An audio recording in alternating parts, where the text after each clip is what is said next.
আব্বা পরিবেশটা অনেক সুন্দর না? কোনো হয়েছে নাই না জামাই, হ্যাঁ মানে বলছিলাম যে আসছে তো মেলা দিন হয়ে গেল, কোনো সমস্যা? না কোনো সমস্যা নাই। জামাই আসছে শ্বশুর বাড়িতে, সমস্যার কি আছে? বলছিলাম তোমার ব্যবসা বাণিজ্য আছে না, ক্ষতি হয়ে যাচ্ছে না? আব্বা যে কি বলেন আপনি, আপনি তো সেই যুগের মানুষ।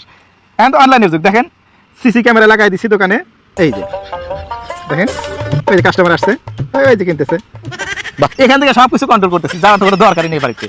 বাহ, দারুণ সিস্টেম।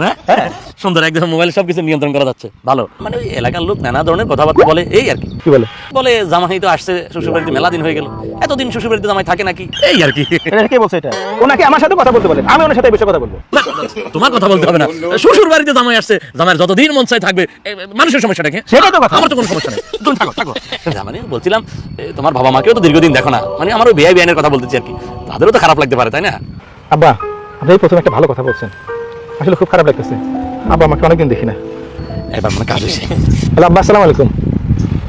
অনেকদিন আপনাদেরকে দেখি না, খুব খারাপ লাগতেছে। না না আমি আসবো কেন, আপনি মাকে নিয়ে আমার শ্বশুর বাড়িতে চলে আসেন, মাসখানে থেকে যান, ভালো লাগে। হ্যাঁ চলে আসেন, আজকে চলে আসেন, চলে আসতেছেন আব্বা মা। বাড়িতে আর কেউ নাই? ভুলে গেছিলাম। হ্যাঁ আব্বা, ওই জুবের কাকে সাথে নিয়ে আসো। আরে এক মাস স্কুল না করলে কি হবো, আজকাল স্কুল কোনো পড়াশোনা হয়?